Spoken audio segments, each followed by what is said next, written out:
ఆయన నోట్లకెళ్ళి వస్తున్నాయి. ప్రాధేయపడుతున్నాడు. నేను అంటుండు రైతుల్ని పట్టుకొని, రైతులను రిక్వెస్ట్ చేస్తుండు, రైతులను ప్రాధేయపడుతుండు, మీరే కంచె వేసి నన్ను కాపాడుకోవాలంటుండు. కంచేసట రైతులు రేవంత్ రెడ్డి ప్రభుత్వాన్ని కాపాడుకోవాలన్నట. ఎందుకు నాయన?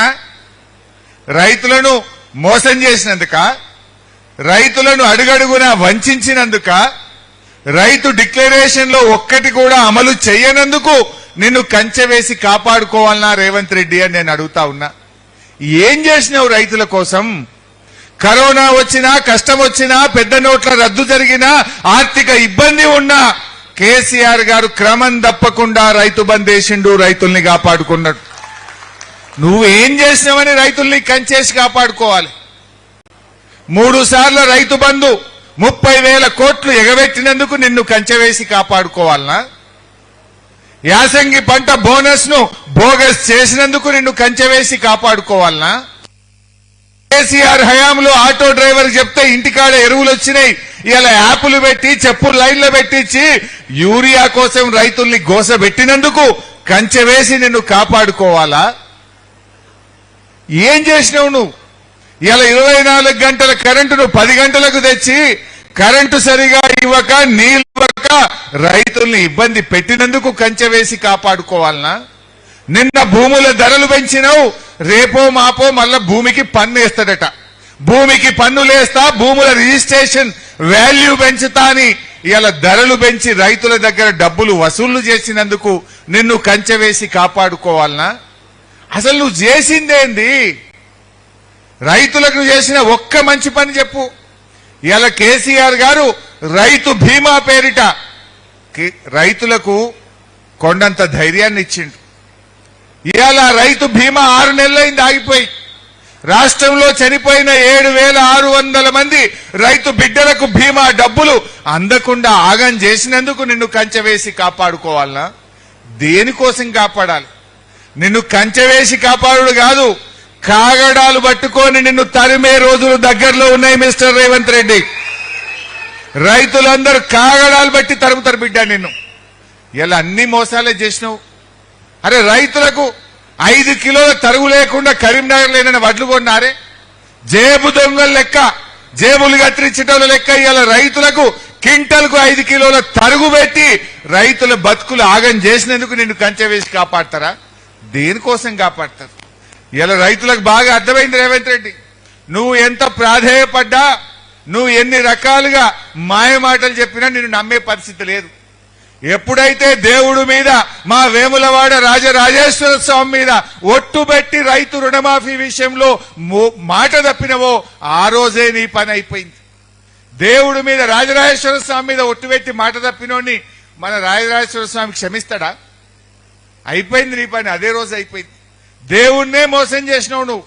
నిన్ను ఈ దేవుడు కాదు కదా, రాష్ట్ర ప్రజలు కూడా నిన్ను క్షమించేటువంటి పరిస్థితుల్లో లేరు. ఏదేదో పిచ్చి పిచ్చి డైలాగులు కొడుతుంటాడు. నిన్న కేసీఆర్ గారిని పట్టుకొని పశుపతి అంటాడు. నువ్వేంటిది మరి, భూతపతివా? ఇప్పుడు ఆ నేపాల్లో హిందువులంతా, ప్రపంచ హిందువులంతా పూజించే పశుపతినాథ్ దేవాలయం ఉంటుంది నేపాల్లో. పశుపతినాథ్ అంటే పశువులను, సమస్త జీవకోటిని కాపాడేటువంటి ప్రతిరూపం, శివుడికి ప్రతిరూపం పశుపతినాథ్. మరి కేసీఆర్ గారు అంత అద్భుతంగా రైతులను, రైతుల చేతుల్లో ఉండే పాడి పశువులను అందరినీ కాపాడి రాష్ట్రాన్ని అద్భుతంగా అభివృద్ధి చేసిండు. నువ్వు కేసీఆర్ గారు పట్టుకొని ఏదో బూతులో సినిమా డైలాగులు కొట్టినంత మాత్రాన ప్రజలు నమ్మే పరిస్థితిలో లేరు. ప్రజలకు అర్థమైంది కేసీఆర్ గారు ఏందో, కేసీఆర్ గారు చేసిన పనులేందో ఇలా రాష్ట్ర ప్రజలకు అర్థమైంది. నిజంగా కేసీఆర్ గారు ఉంటే ఈ కరువు కాలంలో, ఇప్పుడు ఎల్ నినో వచ్చింది అంటున్నారు, ఎల్ఎండిలో మనోళ్ళు పోయి నిన్న హాకీ ఆడినరు, ఫుట్బాల్ ఆడినరు, క్రికెట్ ఆడినరు, నేను చూసిన. ఆ పరిస్థితి ఎందుకు వస్తుండే?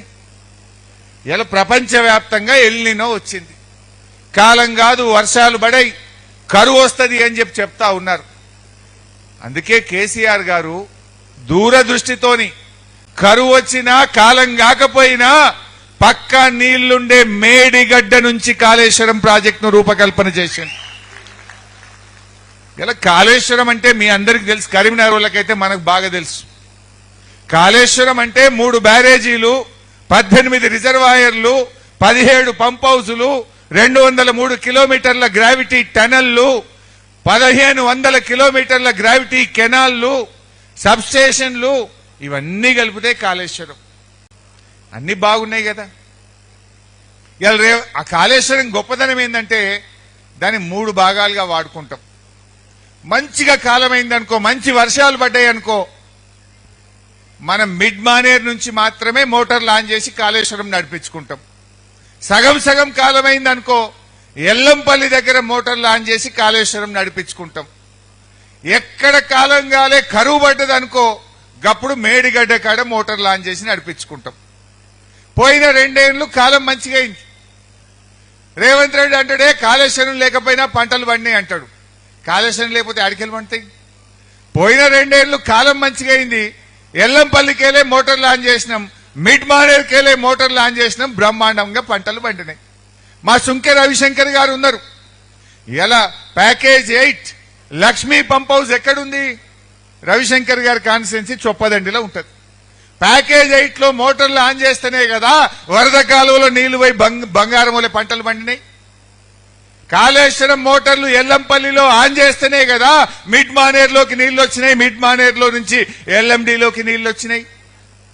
ఇలా ప్యాకేజ్ 6 లో ఎల్లంపల్లి గాని, మేడారం దగ్గర ఉన్న పంప్ హౌస్ గాని, లక్ష్మీ కెనాల్ దగ్గర ఉన్న పంప్ హౌస్ గాని, ఇవన్నీ కూడా కాళేశ్వరంలో భాగంగా కట్టినాయి కావా? ఇది కాళేశ్వరంలో పెట్టిన మోటార్లు, కాళేశ్వరంలో తవ్విన టనళ్లు కాదా? ఒక బోగస్ ప్రచారం. కాళేశ్వరం పోయింది, కాళేశ్వరం పోయింది. కరీంనగర్ వాళ్ళకైతే బాగా తెలుసు మిడ్ మానేర్ ఎవరు కట్టినరు.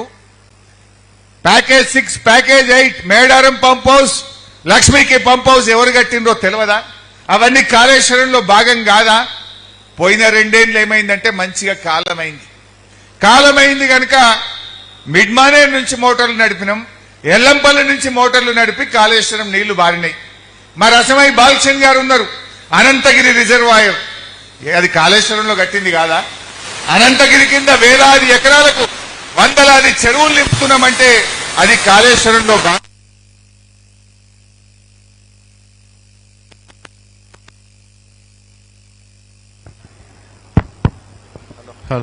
హలో